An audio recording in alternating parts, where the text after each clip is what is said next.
Meus amigos, muito bom dia. Está começando mais uma edição do Segurança em Foco aqui pela sua TV Mar, canal 25 na NET. E o assunto de hoje é um assunto bastante recorrente. Nós estamos até, inclusive, em todas as redes sociais, as discussões que estão acontecendo em relação às progressões de pena. Quantas pessoas são julgadas e chegam a 30 anos, 35, 180 anos, 200 anos, 500 anos, né, de pena, enfim.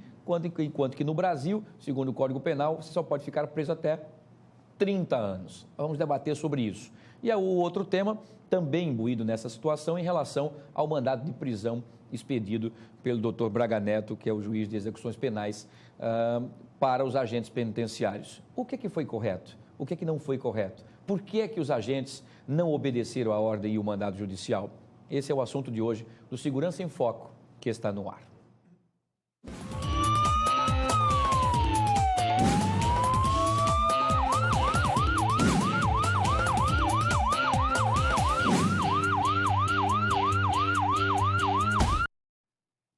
Pois é, muito obrigado a você pelo carinho da sua audiência. Nós estamos ao vivo nesse exato momento, são 9 horas e 55 minutos, nessa sexta-feira, sempre às 9h30, 9h40, para que a gente possa debater assuntos ligados à segurança pública.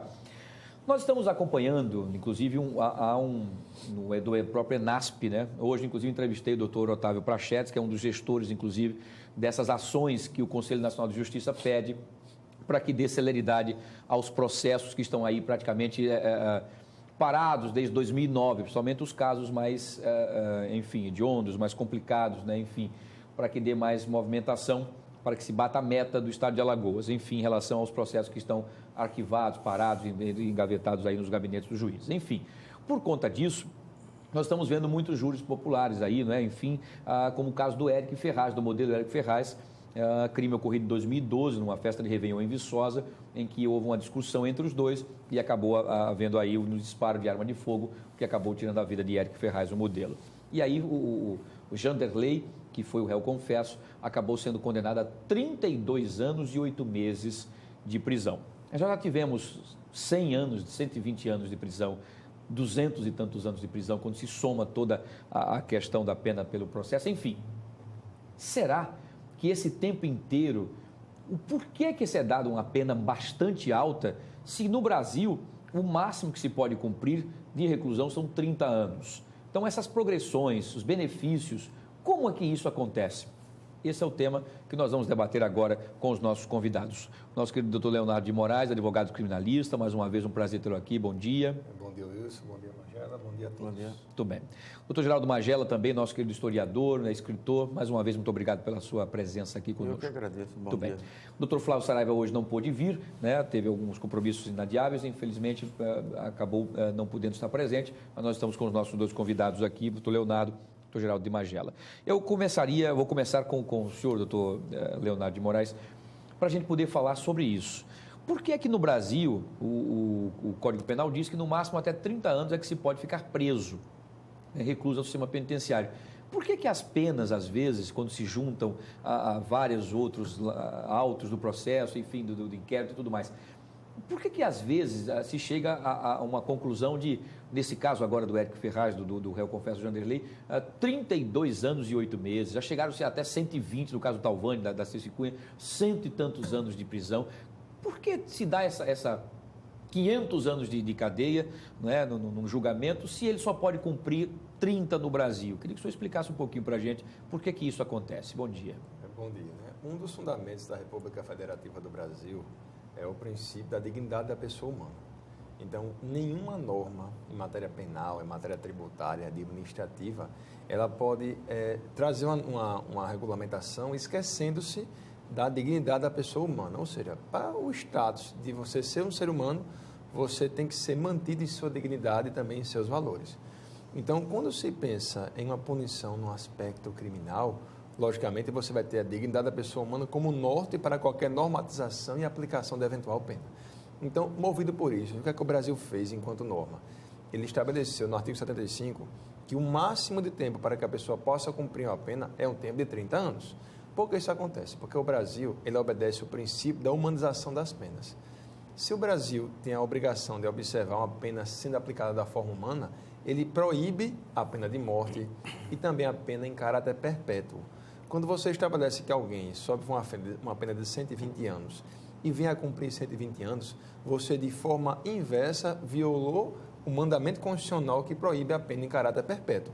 Logo, ela possui o limite máximo para ser aplicada. Esse é o primeiro ponto. Um segundo ponto. Em relação ao tempo que se cumpre a pena é aplicada não só com o objetivo de punir a pessoa, mas também com o objetivo de ressocializá-la. Se fosse só prender, bastava jogar a pessoa, bastava matar a pessoa, né, que resolvia aquele problema de forma instantânea. Claro que de forma desumana, desproporcional, mas resolveria aquele problema. Então, o que é preciso? Pensar de que a pena tem o fim de castigar alguém e, segundo, de ressocializar a pessoa. Logo, se o fim da pena é ressocializar alguém, qual seria a utilidade de você trazer esse fim da pena para alguém que vai ficar o tempo inteiro cumprindo pena em regime pena de forma privativa de liberdade, pena de prisão? Logo, há um limite de tempo preservando a dignidade da pessoa humana e também a ressocialização, que é o segundo fim tão importante quanto o primeiro, que é punir em relação à pena. Então, no Brasil, a regra é a seguinte: se uma pessoa sofre os efeitos da pena, como agora 32 anos e 8 meses, o máximo de pena que ela vai ficar presa vai ser 30 anos. E, logicamente, não são 30 anos reclusos. A pena no Brasil, segundo o artigo 112 da Lei de Execução Penal, ela possui um cumprimento em forma progressiva. Como é o cumprimento de forma progressiva? Você começa em regime mais grave e aí vai galgando de acordo com o seu mérito para o mais brando e assim de forma sucessiva. Regime fechado, você começa, galga para o mais brando, que é o semiaberto, e depois para o regime aberto. O tempo em que você cumpre pena em regime fechado para partir para o regime semiaberto, normalmente para os crimes comuns, é de 1/6. Então, se a pena é aplicada, por exemplo, em 18 anos, ele fica preso 3 anos de regime fechado e passa para o regime semiaberto. Do que restou da pena, cumpre-se mais 1/6 da pena, digamos aí 2 anos e 8 meses, e passa para o regime aberto. Quando você estabelece a pena de forma progressiva, você estimula a ressocialização da pessoa. Isso claro, na teoria, né? Na teoria. Aqui, na verdade, no Brasil, se percebe que as penas não servem para nada. Porque o semiaberto, a pessoa que não teve o sistema que ressocializou, nem socializou, nem ressocializou e tudo mais, ele volta a cometer delitos, enfim. O regime fechado, ele fica preso em penitenciária. Por exemplo, presidente Baldomero Cavalcante, tem um exemplo. O regime semiaberto, ele ficaria em colônia agrícola, industrial ou estabelecimento similar. Trabalhando. Assim como também no regime fechado. Em toda a execução da pena, o trabalho deve ser estimulado. Claro. Tanto é que, para quem trabalha, ele recebe um prêmio por isso. Cada 3 dias de trabalho que ele tem, ele consegue a remissão de 1 dia de pena. Hoje também, a cada 3 dias em que ele comparece a uma escola, a um curso profissionalizante, ele também consegue abater 1 dia de pena. E hoje há uma ideia, segundo a própria resolução do CNJ, de que ele estimula a remissão da pena pela leitura. Ou seja, a cada livro que você lê, você consegue reduzir um X% de pena que fosse aplicada. Mas isso é estimulado no sistema penitenciário? Creio que não. Você vê, a gente eu não sabia desses pequenos detalhes sobre essa situação, que eu creio que a grande maioria das pessoas leigas da questão do direito também não sabem disso. E acho que aí o próprio apenado também acaba não sabendo disso. Como não é oferecido, ele também não pede, não quer saber, não é preocupado com nada, enfim. Na verdade, a gente percebe que, na realidade, em Alagoas, não é modelo para nada, né? Existe aqui um núcleo ressocializador, que é um núcleo que todos os presos gostariam de fazer parte dele, porque há trabalho, um tratamento mais respeitoso, também há uma maior liberdade, só que o número de pessoas lá é muito limitado, infinitamente menor do que em relação ao número de presos que temos aqui em Alagoas. Mas, para você ver isso, todos os presos, eles têm um direito ao trabalho. É direito dele, ao trabalho. E todos os presos também têm direito ao estudo. Né? Aqui em Alagoas, nenhum preso estuda. Por quê? Porque existe aquela discussão acerca do efetivo dos agentes penitenciários, que foi sempre decrescente, e cada vez o pessoal passando de concurso público, deixando o cargo, pedindo exoneração, de forma que o número é insuficiente e eles não conseguiriam fazer, então, a segurança necessária para que o professor pudesse, naquele momento, ministrar a aula. Entendi. Ou seja, não existe hoje... A escola para lá, digamos assim. A escola para lá. A gente passava, por exemplo, no Cadeão, assim que você entra um pouco antes das celas, havia lá o ambiente que havia um quadro negro para o pessoal assistir a aula. A gente viu isso aí há 3 anos atrás. Agora não tem mais estudo, de forma que ser eles o EJA, ficam né? presos de forma ociosa. A escola de jogos de adultos, né? O EJA, que é praticado, né? Podia ser feito, implantado lá. Tão simples, enfim. Não só tem direito à educação, ao trabalho, à religião também, a uma audiência prévia com o diretor do estabelecimento. Mas que você percebe que aqui em Alagoas as coisas são muito mais complicadas, né? E eu sempre penso nisso, e reflito muito em relação a, não só no aspecto prático, mas também em relação aos alunos, de que o Estado ele se concretiza pelas pessoas. Se os direitos não são concretizados, significa que a falha está nas pessoas. O Estado não é um ente que você abraça, que aperta a mão, que bota a mão no ombro dele, não. Ele é abstrato, ele né? se corporifica pelas pessoas. Entendi. Se o Estado não funciona, é porque os servidores estão falhando em algum ponto. Tudo bem. Agora, só para a gente poder entender, foi excelente a sua explicação, em relação... como é que se soma isso? Já que já se sabe, aí eu estou perguntando como leigo, até para que o telespectador também se sinta nesse questionamento. Vamos lá. Se sabe que a legislação só permite que sejam 30 anos recluso. Alguém já ficou preso 30 anos completos? Não fica. E por que já que sabe que não vai ficar nos 30 anos, por que se coloca e se soma 120, 200 anos, 300 anos? É o que? É para chamar a atenção, para dizer que a pena foi bastante pesada, forte, e que ele deveria ser cumprido, se ele fosse um dinossauro, né, poderia cumprir 500 anos e tal. Por que é feito isso? Se não faz, já que a lei só permite os 30 anos no país, doutor Leonardo? Na verdade, é possível que ele fique preso os 30 anos. Por quê? Imagina aqui, hipoteticamente, uma hipótese que alguém sofreu uma pena de 180 anos. E, para ela conseguir a progressão de regime fechado para semiaberto, por exemplo, ele tem que cumprir 1/6 da pena. Então, esse 1/6 é computado em cima dos 1/6 anos. é de acordo com a pena efetivamente aplicada. 180 entendi. anos, daria 30 anos. E não de acordo com o máximo da pena que pode ser aplicada. Entendi. Ou seja, a progressão do regime ela é fixada de acordo com o tamanho da pena que foi aplicada.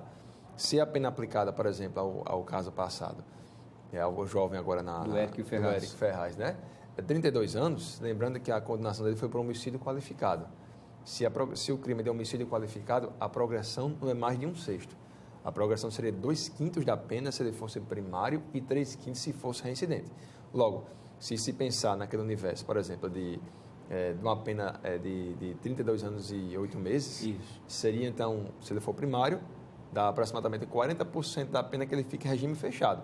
Mas esses 2/5 da pena, que seria 40%, ele é fixado de acordo com a pena aplicada em concreto e não com o máximo da pena que é previsto em lei. Entendeu? Então, se for 200 anos, será 1/6, 2/5 ou 3/5 de 200 anos e não dos 30 anos. Então, ele pode ficar preso agora, é muito difícil. Então, quer dizer então que essa quantidade de tempos então colocado aí no julgamento é para que possa mantê-lo mais tempo, então, por exemplo, preso, longe da sociedade, então. Seria isso? Ou é a soma do que ele fez, que se chega a isso? Os requisitos para que a pessoa possa progredir de regime são 2. Primeiro, tempo de cumprimento de pena, 1/6 em regra, e também o seu mérito, né? Significa o bom comportamento carcerário. O diretor do estabelecimento demonstra que ele lá no presídio teve bom comportamento carcerário, vai atestar por esse motivo, percebeu que ele cumpriu 1/6 da pena, logo ele tem um mérito de progredir para regime mais brando. O que importa é que se a pena aplicada de 30 anos, ele vai cumprir 30 anos em pena privativa de liberdade. Claro, logicamente que vai observar a progressão do regime, já que o fim da pena é castigar, mas também ressocializá-lo. Muito bem. Muito obrigado, doutor Leonardo. Mais uma vez, uma aula sobre essa situação, que é engraçado. Como eu não sou advogado, a gente acaba não conseguindo entender alguns detalhes, e acho que a grande população também, né? Doutor Geraldo Magela, o senhor acha, então, que por conta disso, teoricamente, aí, vamos lá, 120 anos, 32 anos e 8 meses, num sistema em que você quer penalizar mais do que ressocializar, o que é que o senhor acha que pode trazer? Quais são as consequências para essa pessoa que foi vítima, né? Enfim, não diria vítima, mas enfim, acabou causando algum problema aqui fora, acabou tendo aí uma condenação altíssima, não é? E vai ficar um tempo aí, no caso, como foi dado o exemplo aí, de 180 anos, mas aí quando faz 1/6 da pena, dá o quê? É isso, 1/6, né? 1/6. Da pena vai dar os 30 anos, ele ficaria preso num sistema que não ressocializa. O que é que o senhor tem a dizer sobre isso? Bom dia. Bom dia. O que eu tenho a dizer é o que já debatemos muitas vezes aqui. Muito, né? E o que acontece, né? Você tem presídios como os de Alagoas, que não funciona a escola, não funciona a área de saúde, não funciona o manicômio, o hospital lá de judiciário, o psiquiátrico, nada funciona, nem a segurança mesmo funciona do presídio, né?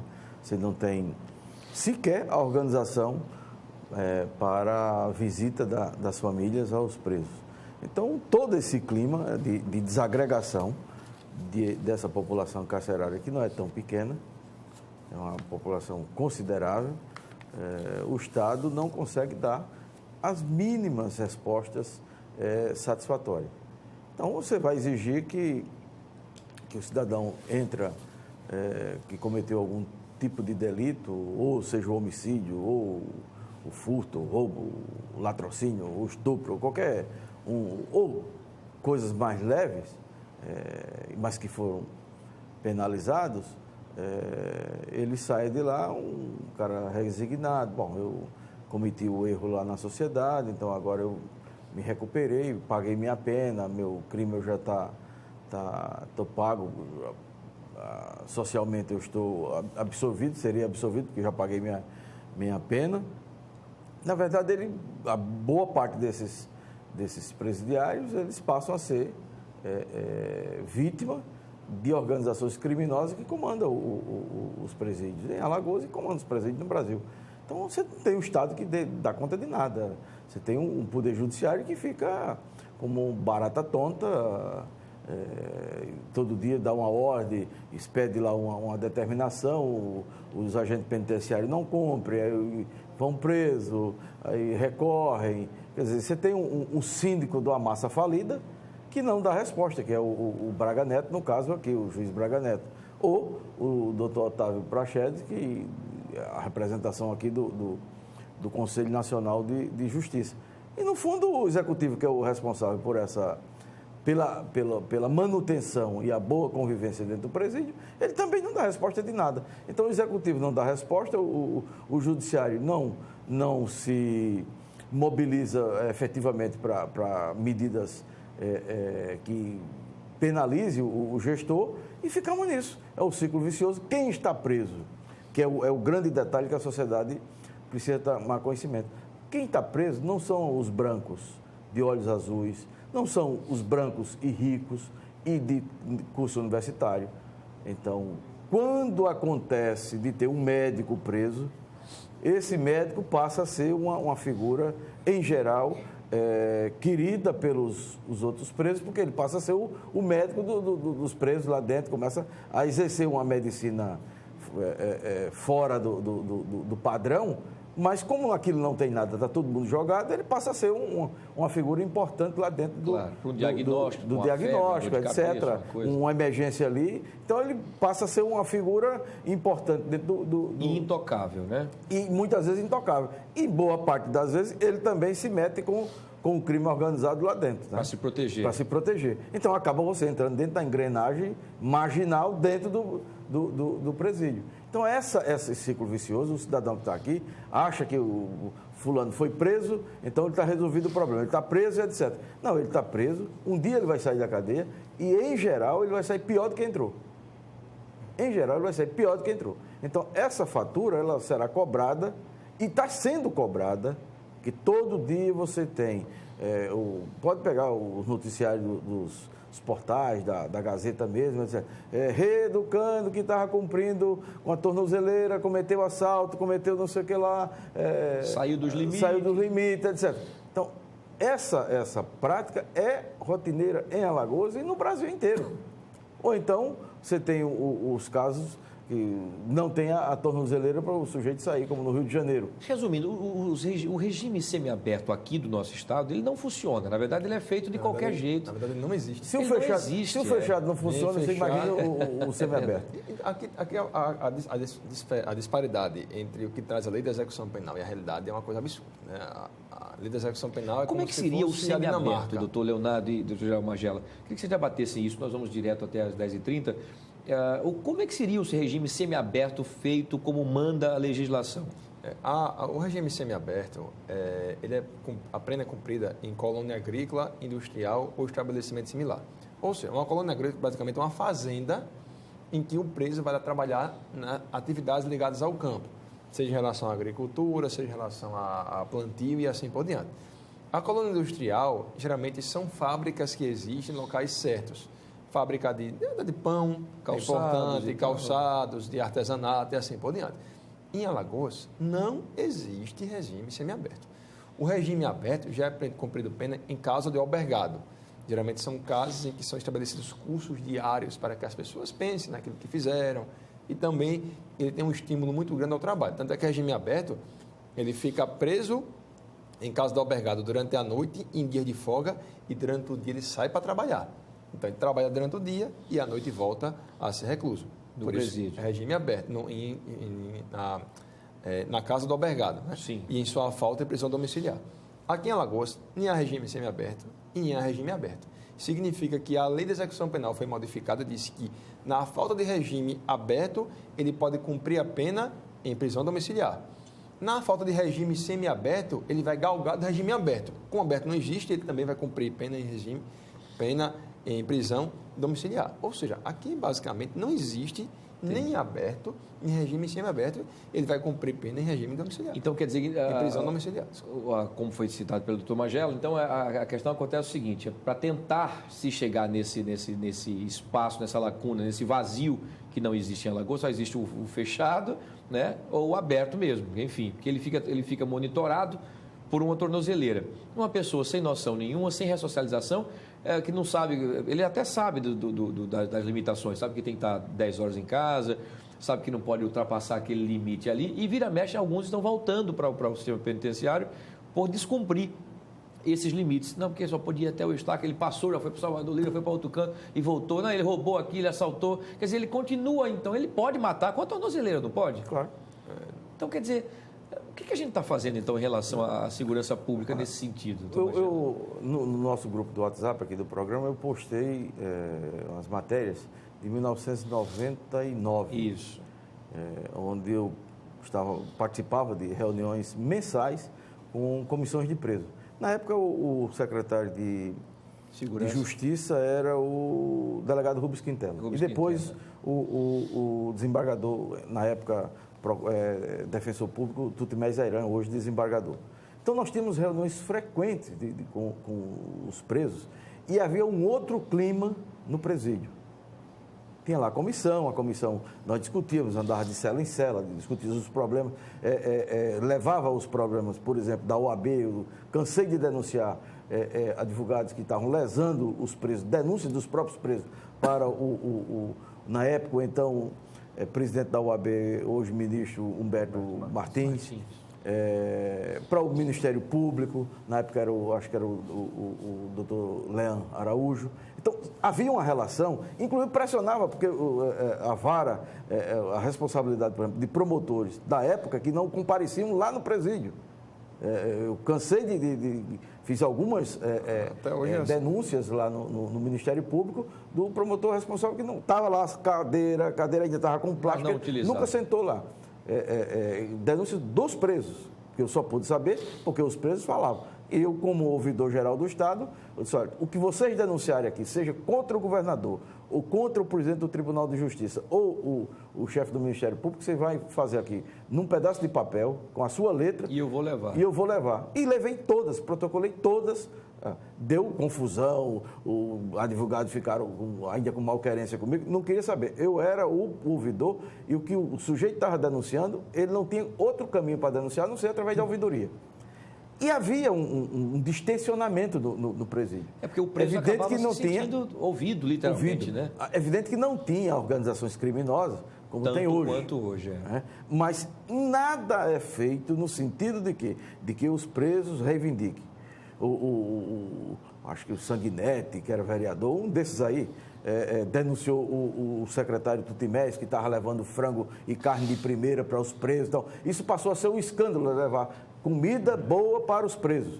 Então, você tem que levar uma lavagem de porco. Modificou o cardápio, não foi? Modificou o cardápio, visita íntima, cumpria a lei, todas as condições de uma situação normal para o cidadão que está preso.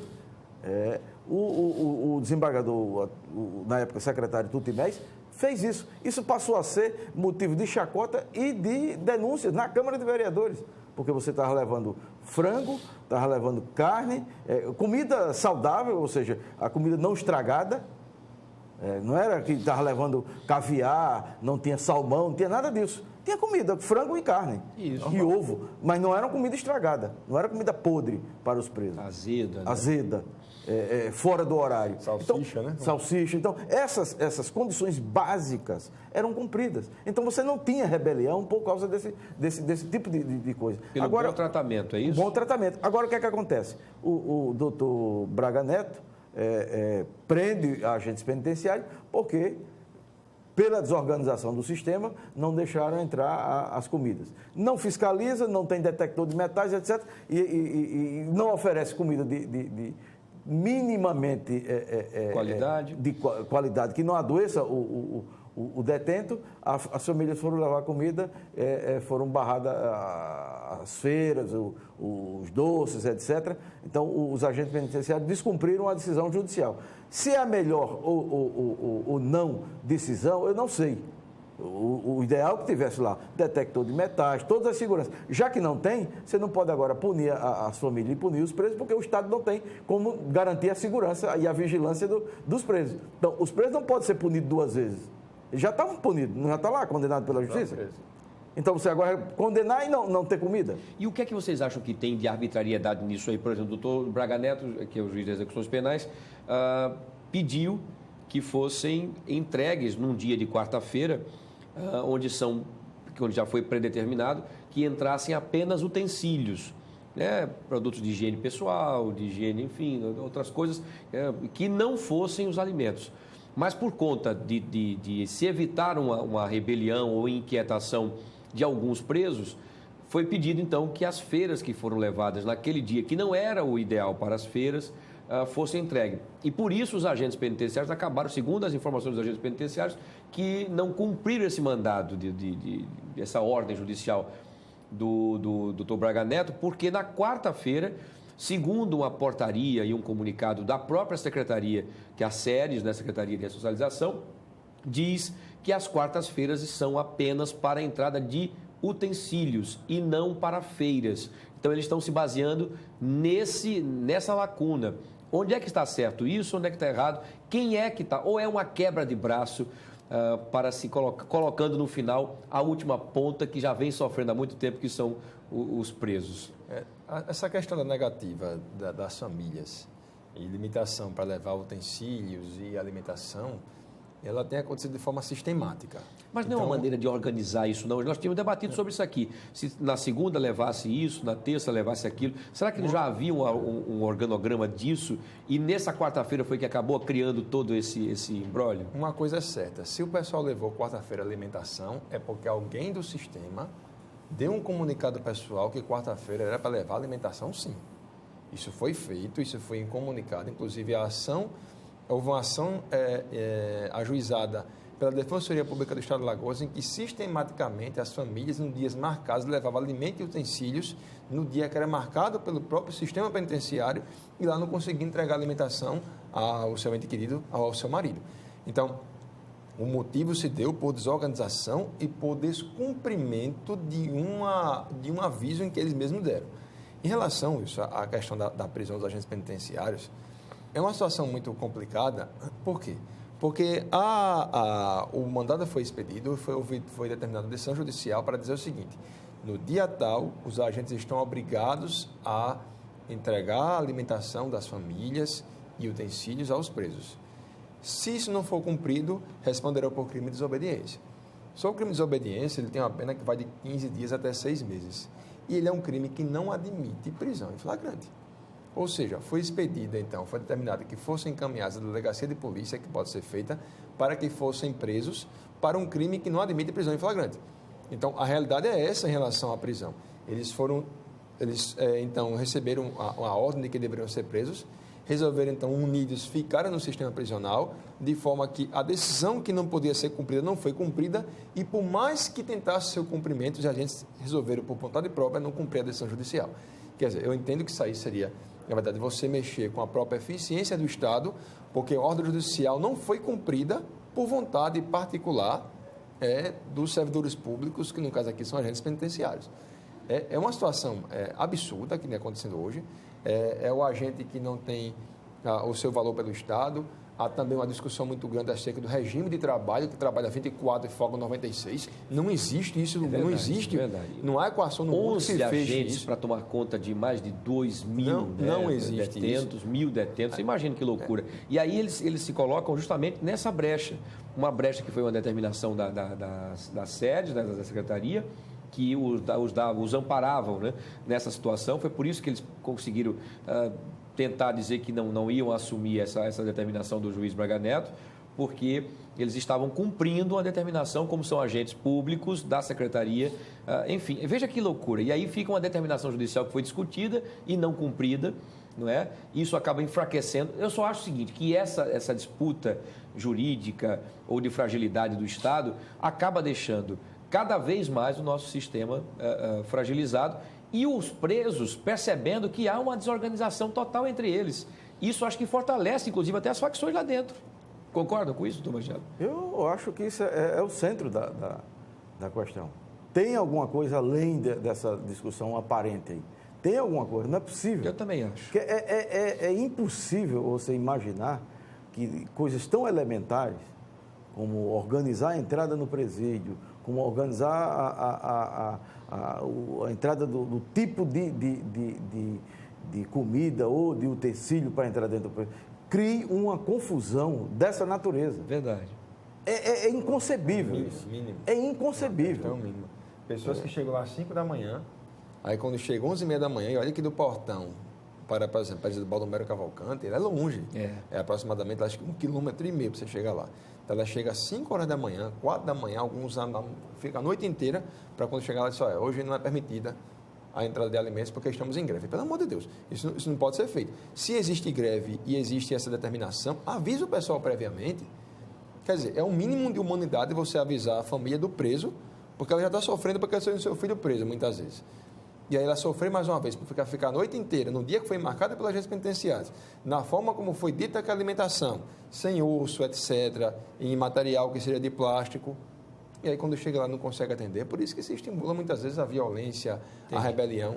E, hoje em dia, eu estava vendo até um comentário até de um colega, agente público, né, que eu não vou dizer qual foi o cargo, que ele falou que as pessoas que estão presas, pela condição em que se encontra agente penitenciário, isso deveria servir para o bem.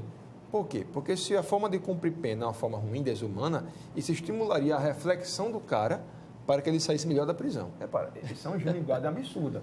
Porque uma pessoa que sofre uma desumanidade, uma tortura enquanto está preso, ele, quando sai, ele devolve isso à sociedade. Claro. E da pior forma possível. Ele vem com reflexo totalmente do que ele absorveu lá dentro, né? Ele sai revoltado, mais revoltado. Da pior forma possível. Porque só o fato de estar preso já é a forma de cumprir a pena, você está preso. Mas eu entendi o que ele quis dizer. Não precisa você acrescentar mais coisas. Que se tudo fosse muito confortável, muito maravilhoso, a gente teria muito mais gente querendo ser presa, né?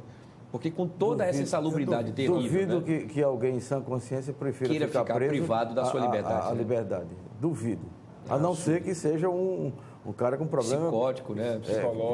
Psiquiátrico, não é nem psicológico, é psiquiátrico. Não pode ser uma figura normal, o cara diz, não, eu não quero andar na praia, eu quero ficar legal, eu curto ficar dentro de uma cela, eu gosto mesmo do presídio, o presídio é um ambiente legal para mim, eu assisto televisão, tenho um campo de futebol, vou jogar pimbolim ali e tal. Não, isso não existe, né, cara? Isso é o tipo do raciocínio que advoga que o maltrato, a tortura, todo esse tipo de barbaridade que acontece nos presídios, e que não de hoje, mas que já vem ao longo dos anos, que se continua institucionalizado como um tratamento normal dentro dos presídios. E que isso aí, o cara está preso, não, você não está preso, se você está preso, você não tem nenhum direito. O Estado manda em você, e mais do que o Estado, é um esquema paralelo, porque não é nem o Estado, é um esquema paralelo, ou seja, você tem uma organização que se beneficiam de serem funcionários do Estado para torturar presos que estão ali para o Estado manter a sua integridade física e ressocializá-lo. Isso é obrigação do Estado. O Estado, quem está preso, uma das condições dita por lei é a ressocialização. Se você só faz prender e você cria um outro tipo de condição para o sujeito conseguir sobreviver ali dentro, então, eu, para sobreviver dentro do presídio, se eu vou ter que me articular com uma organização criminosa, claro, e para crescer na organização criminosa eu tenho que cometer barbaridade, boa parte desses presos vão crescer na organização criminosa participando de barbaridades. Isso é da lógica do sistema. Intervenção federal, como está dizendo, inclusive, o juiz da 16ª Vara Criminal da Capital de Execuções Penais, José Braga Neto, intervenção, ele está solicitando a intervenção federal nos presídios. Você acha que isso resolve? Não, eu acho que é melhor ter intervenção estadual, né? Quem é o secretário de ressocialização? Primeiro, demiti-lo, né? Como é que eu trabalho 12 horas e fico 92 sem trabalhar? Quem estabeleceu esse regime? Não tem como. Então, você primeiro, antes de trazer Força Nacional, qualquer coisa para cá, você demite logo o secretário. Muda logo essa estrutura. Então, você resolve. O secretário de Segurança, o comandante da polícia e o governador resolvem essas questões fáceis. A Polícia Civil trabalha 24 e folga 3 dias. Nem petróleo. E tem muito mais policiais civis, muito mais do que agentes penitenciários. Verdade. E olha que o trabalho do agente penitenciário é um trabalho que é mais concentrado, mas é complexo. Você tomar conta de uma panela de pressão que de qualquer momento pode explodir. Exatamente. Mas a equação em relação ao número de horas não fecha, não. E fora o número de agentes penitenciários que se encontra com desvio de função, né, trabalhando em outros órgãos quando o número aí é insuficiente. Mas a análise que eu tenho nesse ponto é a seguinte, Wilson, que se uma pena só é legítima, se a pessoa é ressocializada, e se só a sua ressocialização, quando a pessoa trabalha e estuda no presídio, esses fins não são cumpridos. De forma que a gente alimenta aqui um círculo vicioso. Né? Ele vai sair pior. Não tem um Conselho Estadual de Segurança que é tão zeloso de punir policiais, de fazer toda essa pirotecnia, porque não se debruça para encontrar uma alternativa para o sistema penitenciário. Você falou aqui do exemplo, Marcelo, em relação ao Conselho Penitenciário, inclusive... Ao Tutimés Airan, que ele era o secretário na época, né? Que tomava conta dessa pasta. Quer dizer, a pasta hoje é composta por pessoas com uma visão diferenciada, policial militar, policial civil, agente penitenciário, e a Comissão de Direitos Humanos faz parte. Os pesquisadores da Universidade Federal do Brasil fazem parte. Não. Quer dizer, você tem que ter um grupo para dizer, peraí, você vai punir, mas assim não pode. Entendi. Por isso que os conselhos, tanto de segurança como penitenciário... né, para evitar os... Isso ele serve não só para avocar processo, mas também para fiscalizar e cobrar isso aí. O Conselho Penitenciário tem alguma remuneração? Tem R$5.500. Bom, qual é o funcionário público em Alagoas que ganha R$5.000? Quanto um professor em Alagoas ganha? Quanto um soldado de polícia ganha? Tem algum soldado de polícia em Alagoas ganhando R$5.000? Não tem. Tem algum agente de polícia ganhando R$5.000? O que é que faz o Conselho Penitenciário? Para ter essa briga toda, porque eu fui do Conselho de Direitos Humanos, fui do Conselho da Criança, fui do Comitê de Combate à Tortura, nunca ganhei R$1. R$1. É uma missão, né? Como é que o Conselho Penitenciário tem R$5.000 de salário? O Conselho Penitenciário de Segurança não ganha, não é remunerado não, mas o Conselho Penitenciário tem um salário de... Então é brincadeira, né? Então por que esses ganham 5 e os outros conselhos não ganham nada? Entendi. E onde está esse conselho? Cadê a atuação? O que é que faz o conselho? Não, então, o Conselho de Segurança, o Conselho de Segurança aqui tem a função, pelo menos, eu fui do Conselho de Segurança e Justiça no governo do Ronaldo Lessa, que era muito mais importante que todos os outros conselhos, porque ele era deliberativo. Toda a política de segurança passava por dentro do conselho. O Edmilson Miranda, que foi secretário de Segurança, ele ficava louco. O Rubio Quintela, todos eles tinham que passar lá as decisões. Tinham todas as decisões da segurança pública, claro, as decisões da política, não da ação concreta. De inteligência, não, isso é uma função da polícia. Mas a política de segurança era discutida no conselho. E era discutido com as entidades da sociedade civil e do Estado. Inclusive, o atual desembargador Tutimés Airan pertencia ao Conselho. Conselho de Segurança, o doutor Delson Lira, Everaldo Patriota, Pedro Montenegro, a Graça do Movimento Menino de Rua. Então, você tem uma atividade no Conselho. Agora, você tem um Conselho de Segurança que mais parece um grupo seleto de pessoas que vão discutir o quê? Mais polícia na rua, passar a mão por cima dessas coisas do Estado. Então, você tem uma bomba para estourando todos os dias, ela precisa agora estourar mesmo para matarem gente, sequestrarem... Fuga em massa. Para se pensar alguma coisa. Não, o problema está acontecendo. Tem todos esses problemas que a gente fala aqui direto no programa. E em todos os outros programas, e tem sido denunciado. Como é que você não resolve esse problema? Porque ele é administrativo. Verdade. Veja como a gente tem sempre tocado no assunto, mas sempre recorre nesse problema pior, que é o final de onde acontece a segurança pública, que é a penitenciária. Né? A polícia, a investigação, a ação social, quando não se consegue, vai para o presídio. E é justamente nesse local onde estão acontecendo todos os problemas e não há uma preocupação, um olhar direto, né? Enfim, mais incisivo nessa condição. E a gente está vendo que vai chegar um ponto que a gente vai acontecer mesmo uma tragédia anunciada. É uma tragédia anunciada. Enfim, vamos aguardar. Infelizmente, nosso tempo já se encerrou. Mas eu quero agradecer mais uma vez pela discussão, pelas aulas que tivemos de vocês aqui, sempre debatendo assuntos bastante importantes, como essa questão da progressão de penas, né, em relação ao que nós conversamos desde o começo, a questão também dessa decisão do Dr. Braga Neto em relação aos agentes penitenciários, que até o momento não foi cumprido ainda, né? Continuam na quebra de braço, aguardando que o secretário seja essa ponte, mas o Dr. Braga Neto já disse, inclusive, que não recua e que isso seja discutido com o Tribunal de Justiça. A determinação dele está feita, é aquilo que ele deseja que seja feito e seja cumprido. Pode ser desmoralizado. Só que, exatamente, esse é que é o problema. Então, veja, é verdade, bem lembrado, doutor Magela, acabou ficando desmoralizado porque até o momento o cumprimento está mais no âmbito político do que no âmbito judicial. Não pode nem prender mais agora, porque o flagrante já passou. Já passou, pois é, exatamente. Olha que coisa, né? Terrível, né? E a gente tem que se preocupar com isso. Por mais que a gente ache que isso seja uma discussão entre eles, é uma discussão que nos interessa bastante a sociedade, porque essa situação que está vivendo aí, esses presos, essa turma que está lá, vão ter que sair. E quem é que eles vão predar? A nós, não é? Então, nós acabamos ficando num ciclo vicioso terrível, infelizmente. Bom, nosso tempo terminou. Doutor Leonardo de Moraes, mais uma vez, muito obrigado pela sua participação, pelas suas informações. Bom final de semana. Obrigado, Wilson, e bom fim de semana a todos. Muito bem. Doutor Geraldo Magela, mais uma vez, muito obrigado pelos seus esclarecimentos. Mais um Eu bom que final de agradeço semana. e um bom final de semana. Muito bem. Esperar que eu melhore desse resfriado, né? Vocês estão percebendo que a voz não está, estou meio disfônico, né? Enfim, porque alguns falam afônico. Afônico é sem voz nenhuma, né? Disfônico. Mas tome qualquer coisa com limão que é bom. É nesse final de semana, né? Para deixar a vitamina C circular pelo corpo, né, Magela? A você, muito obrigado pelo carinho da sua audiência. A gente volta a se encontrar, então, na próxima sexta-feira, a partir das 9h30, com mais um tema polêmico e debate aqui sobre segurança pública no Segurança em Foco. Um abraço para vocês, bom final de semana e até lá.